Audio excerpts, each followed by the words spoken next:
الحمد لله رب العالمين والصلاة والسلام على رسوله وعلى آله وصحبه أجمعين أما بعد. Le cours d'aujourd'hui, Inch'Allah Ta'ala, va traiter concernant les mises en garde et le conseil. Et il y a plusieurs livres qui ont été écrits à ce sujet, de la part de Cheikh Abdel Muhsin Al-Abbad, Cheikh Salih Al-Suhaimi, Cheikh Mohammed l'Imam, Cheikh Ibrahim Al-Ruhaili et Cheikh Ali Al-Halabi. Le cas de Cheikh Ali Al-Halabi, malheureusement, est devenu, entre guillemets pour beaucoup de certains frères salafis, un signe de la bid'a ou un signe de la sunna. Et jusqu'à même aller créer une secte à son nom. Ça veut dire qu'aujourd'hui, il y a une secte qu'on appelle Al-Halabiyya. Cette secte de Al-Halabiyya qui a été inventée par les suiveurs de Cheikh Rabi lui-même a créé une secte à chaque fois que quelqu'un contredit Cheikh Rabi. Et du coup, on a eu beaucoup de sectes suite à la mise en garde de Cheikh Rabi. Et si on arrive à faire tomber la mise en garde contre Cheikh Ali Al-Halabi et prouver qu'elle est injuste, il y aura énormément de mises en garde qui ont été également faites envers d'autres mashaykh de Al-Sunnah qui vont tomber également, puisque tout est basé sur la mise en garde de Cheikh Ali Al-Halabi. Par exemple, on a mis en garde à Cheikh Abdel Malik Ramadani juste parce qu'ils n'auront pas innovateur à Cheikh Ali Al-Halabi. On a mis en garde à Cheikh Salam Al-Tawil juste parce qu'il n'a pas voulu rendre innovateur à Cheikh Ali Al-Halabi. On a mis en garde Cheikh Abdel Aziz Al-Raïs juste parce qu'il ne mettait pas en garde à Cheikh Ali Al-Halabi. Alors le pire et ce qui est grave, c'est que quelqu'un comme Cheikh Ahmed Bazmoul ne considère même pas Cheikh Abdel Aziz Al-Raïs comme quelqu'un de salafi. Et lorsqu'on lui demande la raison, il dit parce que il défend Ali Al-Halabi. Donc, regardez comment le cas de Cheikh Ali Al-Halabi ici est devenu un fondement parmi les fondements de la sunna. En sachant que quelqu'un comme Cheikh Abdel Aziz Al-Raïs est quelqu'un de très très connu. Il est connu par ses cours de Da'wah Salafiyya, est connu auprès de Cheikh Falah Mandakar et d'autres ulama, comme Cheikh Salih Al-Fawzan, ou Salih Al-Suhaimi, ou Cheikh Abdel Malik Ramadani, ou Cheikh Abdel Aziz Al-Sheikh, ou Cheikh Saad Al-Hussein, ou Cheikh Khalid Al-Ambari, et d'autres parmi les mashaykh et les savants qui connaissent très très bien Cheikh Abdel Aziz Al-Raïs. Et pourtant, tout cela ne sert à rien puisque Cheikh Abdel Aziz Al-Raïs n'auront pas innovateur à Cheikh Ali Al-Halabi. On a mis en garde à Cheikh Ibrahim Al-Ruhaili juste parce qu'il ne mettait pas en garde à Cheikh Ali Al-Halabi.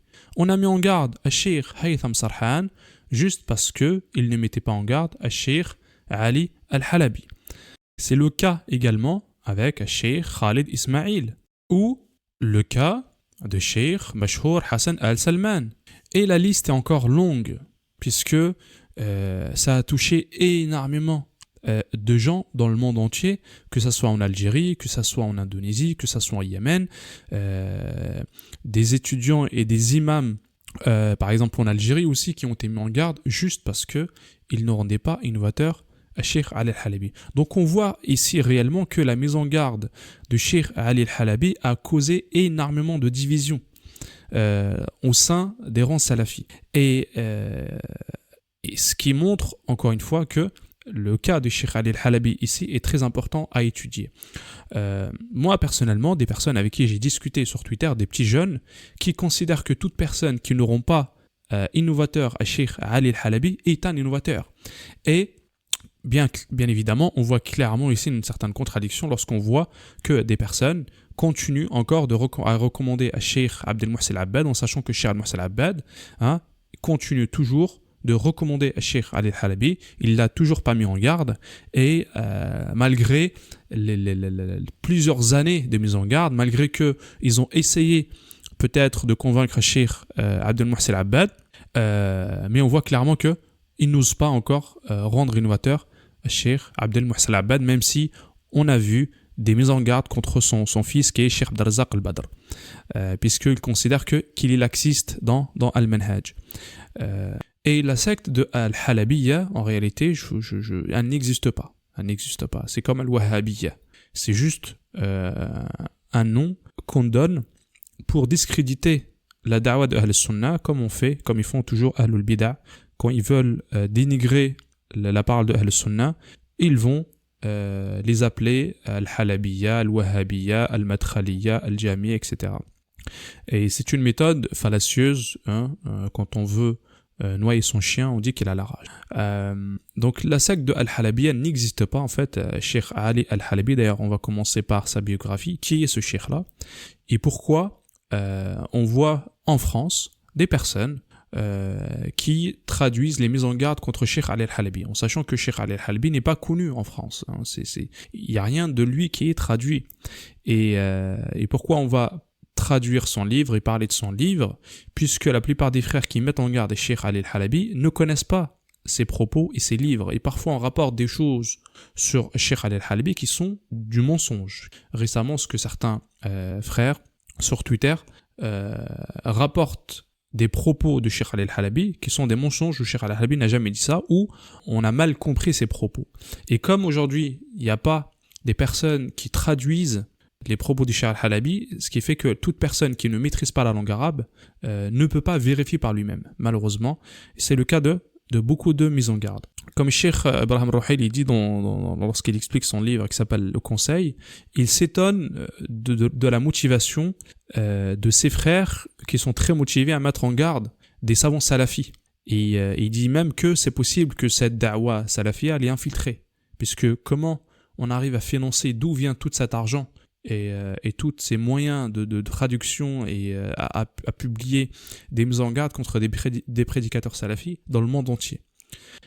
Cheikh Ali Al-Halabi, à la base déjà c'est un ami de Cheikh Rabi'a, ils étaient des amis depuis plus de 30 ans, est un élève de Cheikh Nasruddin Al-Albani, et il a connu Cheikh Mohammed Nasruddin Al-Albani dans les années 1977. C'est là-bas où il a rencontré Cheikh Nasr, rahimahullah. Il a étudié sur Cheikh Nasr de la science du hadith, comme le livre Ishkalat al-Ba'ith al-Hadith dans les années 1981, et d'autres livres dans la science du hadith.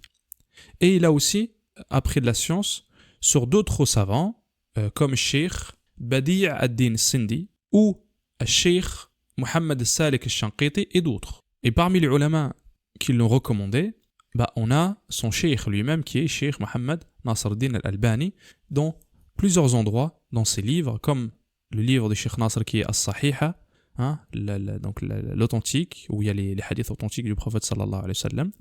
Également dans son livre le Adab uz-Zafaf, donc comportement du mariage, ou un autre livre qui est At-Ta'liqat al-Radiyya ala al-Rawda al-Nadiyya.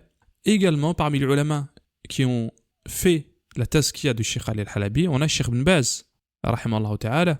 On a aussi Cheikh Bakr Abou Zayd, rahimallahu ta'ala. Également Cheikh Muqbil Al-Wadi'i, rahimahullah ta'ala. Et d'ailleurs, Cheikh Muqbil Al-Wadi'i, rahimahullah, a été questionné concernant les mashayikh et les savants qu'il conseille. Et il a cité parmi eux Cheikh Nasruddin Al-Albani et ses élèves comme Cheikh Ali Al-Halabi, Salim Al-Hilali et Cheikh Mashhour bin Hassan Al-Salman. وقال رحمه الله: بعد هذا رأيت رسالة قيمة بعنوان فقه الواقع بين النظرية والتطبيق لأخينا في الله علي بن حسن Halabi. Et également, il a recommandé un livre de Cheikh Ali Al-Halabi qui s'appelle Fiqh al-Waqi', l'étude du réel, et il a fait des compléments à ce livre qui appartient à Cheikh Ali Al-Halabi. Également, parmi les ulama qui conseillent à Cheikh Ali Al-Halabi, on a Cheikh Al-Allama Al-Muhaddith Abd al-Muhsin Al-Abbad, le savant de Médine, hafidhahullah ta'ala, où il a parlé de lui dans son livre Douceur entre les gens de la Sunna, Rifqan Ahl al-Sunna bi Ahl al-Sunna. On a également Cheikh Abdel Haq al-Turkomani, donc le savant de at-tahqiqat, d'authentification des livres et des manuscrits. Donc ce cheikh qui a fait un article sur Cheikh Ali Al-Halabi sur son site, où il s'étonnait d'avoir entendu des frères salafis se réjouissaient de la mort de Cheikh Ali Al-Halabi, où il a dit c'est quoi ces cœurs? Comment on peut se réjouir de la mort de Cheikh Ali Al-Halabi?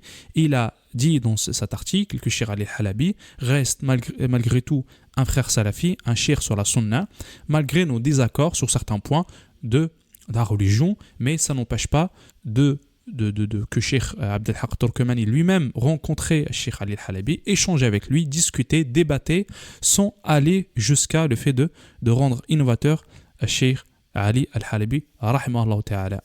Également parmi les ulama qui ont recommandé à Cheikh Ali al-Halabi à Cheikh Mohammed bin Salih al-Uthaymin, rahimahullah ta'ala, où des personnes rapportent qu'il a dit que Cheikh Ali al-Halabi était un savant, rahimahullah.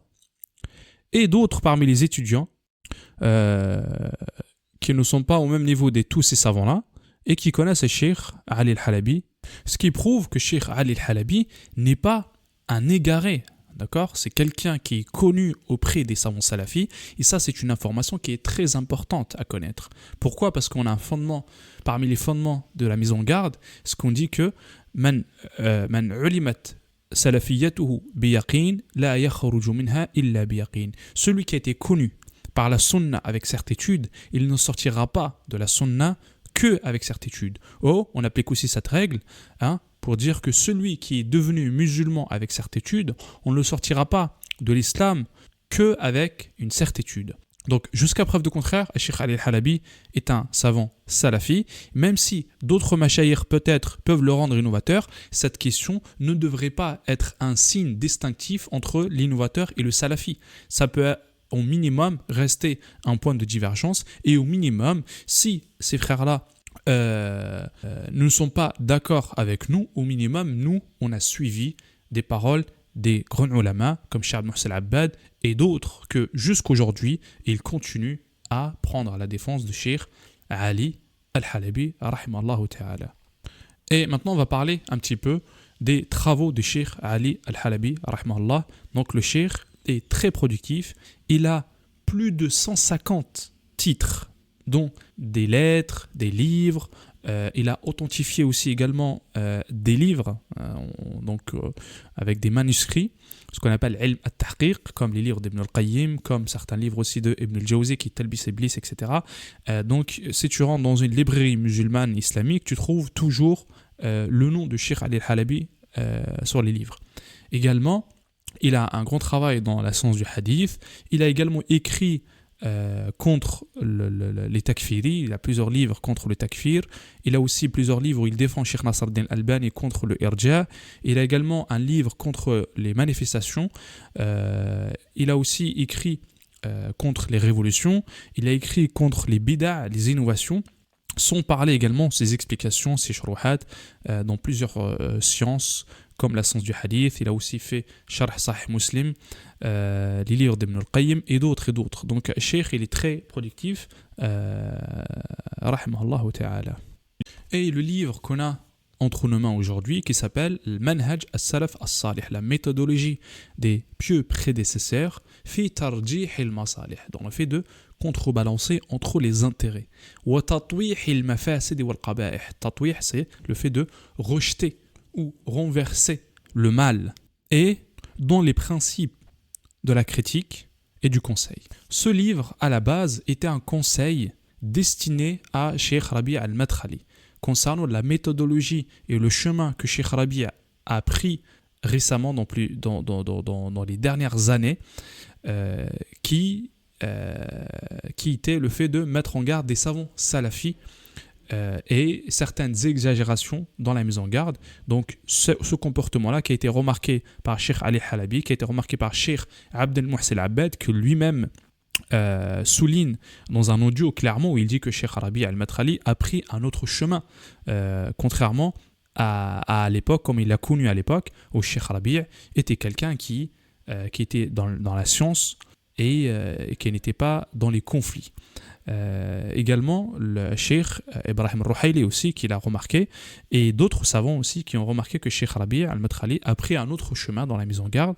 Donc Cheikh Ali al-Halabi conseille en privé à Cheikh Rabi' al-Madkhali, et ensuite il décide de partager ce livre en public. Et il aurait aimé, Cheikh Ali al-Halabi, que Cheikh Rabi' préface même ce livre-là, sauf que Cheikh Rabi' a refusé, et il était même très en colère. Lorsqu'il se sentait concerné dans ce livre, il a même pris Cheikh Ali al-Halabi et il lui a dit tu vises qui par ce livre, hein? Et Cheikh Ali al-Halabi a répondu en disant que ce n'est pas important qui je vise, et on n'a pas normalement à poser la question à quelqu'un, ce n'est pas comme Cheikh Ali dit que ce n'est pas non plus un bon comportement, que lorsque moi je dis une parole qui est un peu générale, même si je vise une personne en particulier, ça ne fait pas partie du bon comportement de dire à la personne tu vises qui, hein. Donc Cheikh Ali Halabi réfute Cheikh Rabi' par rapport à ça, il lui dit si tu te sens concerné réellement, hein, tu prends ce conseil et tu le pratiques, mais tu ne me poses pas la question qu'est-ce que je vise qui par mon conseil, puisque ce n'est pas ça le plus important. Ce qu'il a fait Cheikh Ali Halabi dans son livre, c'est qu'il n'a pas cité Cheikh Rabi' directement. Ce qu'il faisait, c'est qu'il mettait en évidence les contradictions de Cheikh Rabi' en pointant du doigt que Cheikh Rabi' a changé de méthodologie et que les propos de Cheikh Rabi' dans ses livres contredisent réellement ses actes. Donc ce qu'il faisait, c'est qu'à chaque fois que Cheikh Ali Halabi parle d'un fondement parmi les fondements de la critique et du conseil, il mettait en bas de page les propos de Cheikh Rabi' et qu'il se tenait sa position-là. Et d'ailleurs, Cheikh Ali Halabi, il le dit dans le livre que si il utilise les propos de Cheikh Rabi' en bas de page, ça ne veut pas dire qu'il est d'accord avec Cheikh Rabi', mais bien évidemment, c'est pour ce qu'on appelle faire al-ilzam, pour montrer la contradiction de son adversaire qui est Cheikh Rabi' et montrer que lui ne contredit pas forcément la méthodologie ancienne de Cheikh Rabi' et que Cheikh Rabi' c'est lui qui a changé et pas Cheikh Ali Halabi qui a changé. Ce qui bien sûr, comme encore une fois, a mis Cheikh Rabi' en colère, et ensuite Cheikh Rabi' il demande à certains de ses élèves de réfuter Cheikh Ali Halabi par rapport à ça, et depuis ce temps-là ils sont rentrés en guerre. Et Cheikh Rabi' n'a cessé de mettre en garde Cheikh Ali Halabi dans plusieurs de ses articles et ses audios. Jusqu'à même aussi aller forcer même les autres prédicateurs à rendre innovateur à Cheikh Ali Halabi. Et on est rentré donc dans une division comme pas possible dans le monde entier à cause de Cheikh Ali Halabi, jusqu'à même que des frères ne se parlent plus, ou même aller jusqu'à une division dans les familles, comme le cas d'une sœur en Libye qui a questionné Cheikh Ubayd al-Jabiri concernant son mari qui est influencé par Cheikh Ali Halabi et fanatique envers lui. Et il le défend. Pourtant, il a été conseillé à plusieurs reprises par certains de ses proches. Maintenant, ils l'ont boycotté. Une séparation s'est produite et des gens âgés sont intervenus. Et ils ont demandé de passer au moins le salam entre eux, donc le mari et ses beaux-frères et sa belle-famille. Et donc cette sœur questionne Cheikh Ubayd al-Jabiri en disant « Quelle est la position légitime envers mon mari ?» Et mes proches ont fait pression sur moi. Il a commencé à me menacer de divorce si mes proches continuaient à le boycotter. Et donc ici, elle demande conseil auprès de Cheikh Ubayd al-Jabiri. Cheikh Ubayd, qu'est-ce qu'il dit ? Il dit « Rahmahullah, nous demandons à Allah subhanahu wa ta'ala qu'il guide ton mari. » Regardez ici la réponse de Cheikh Ubayd al-Jabiri, comme si son mari, il est arrivé à un égarement comme pas possible, comme si son mari, il est devenu Jahmi ou Soufi. Alors que son mari, tout simplement, il défend Cheikh Ali al-Halabi parce qu'il considère que Cheikh Ali al-Halabi n'a pas été mis en garde, a été mis en garde injustement. Et il prend au minimum, si son mari est vraiment, il suit aveuglement, il aurait pris peut-être les fatwas de Cheikh Abdel Muhsin al-Abbad et des fatwas des autres savants qui considèrent que Cheikh Ali al-Halabi est un savant de la sunna, et ce qui est le cas d'ailleurs. Et pourtant, Cheikh Ubayd al-Jabiri ici considère que son mari est un égaré. Et donc il lui dit à cette sœur, nous demandons à Allah subhanahu wa ta'ala qu'il guide ton mari. Donc regardez comment la femme, quelle pensée elle va avoir envers son mari. Quand toi tu penses que ton mari est un égaré, ça te donne pas envie non plus de rester avec lui. Ensuite il lui dit, puisque Allah vous a affligé cette épreuve, regardez, comme si c'était une grande épreuve, alors qu'elle suit quelqu'un de la sunna où il parle que d'Allah et de son prophète, où il va lui apprendre le fiqh, la religion. Et les petites divergences qu'il y a entre lui et Cheikh Rabi', ce sont des divergences qui ne touchent pas au fondement de la religion. Mais regardez comment Cheikh Ubayd al-Jabiri ici considère que son mari est un égaré et que cette sœur, Allah lui a affligé une épreuve. Ensuite il lui dit, soyez patiente et parlez-lui doucement et gentiment. Surtout si vous avez des enfants avec lui, et appelez-le comme le père d'un tel ou un tel. Ensuite, il dit « Al-Halabi est un innovateur, égaré, et seuls ses semblables ou les ignorants peuvent le défendre. » En sachant que Cheikh Abdel Muhsin al-Abbad le défend. Donc, est-ce que Cheikh Muhsin al-Abbad c'est un mubtadi'? Est-ce que c'est un ignorant? Et si vous dites que c'est un ignorant, comment ça se fait-il que vous avez toujours pas établi la preuve sur Cheikh Abdel Mohsen Abad depuis plusieurs années. Depuis plusieurs années, c'est pas un ou deux ou trois. Maintenant, on ne peut plus dire que Cheikh Mohsen Abad ne le sait pas. Peut-être il ne le savait pas la première année ou la deuxième année, et maintenant il le sait. Il est au courant de tout ça, Cheikh Mohsen Abad. Ensuite, il dit quant au divorce, ne vous préoccupez pas par cela. S'il procède au divorce et se résout, alors ayez confiance en Allah subhanahu wa ta'ala et il vous prépara une issue. Regardez, ça peut aller jusqu'au divorce. Hein. Ensuite, il dit, quant à vos proches, salafis, dites-lui, je n'ai rien à faire. Je n'ai aucun pouvoir sur eux. Cette affaire vous regarde à eux, jusqu'à ce que je leur dise de ne pas le boycotter. Regardez, Cheikh ici, il dit même pas à la famille d'arrêter de boycotter ce frère-là en sachant que ce sujet-là ne mérite pas la division entre les salafis, ne mérite pas la division au sein d'une famille, subhanallah. Regardez à quel point on arrive à la division à cause d'un sujet de l'ordre de l'ijtihad, subhanallah. Est-ce qu'à chaque fois qu'un cheikh met en garde un autre cheikh, on divise une famille pour cette raison-là? Wallah al-musta'an. Donc, je vais m'arrêter là, Inch'Allah ta'ala, et on continue à parler concernant ces sujets-là dans le prochain cours. Subhanakallah wa bihamdik, ashhadu an la ilaha illa ant, astaghfiruka wa atubu ilayk.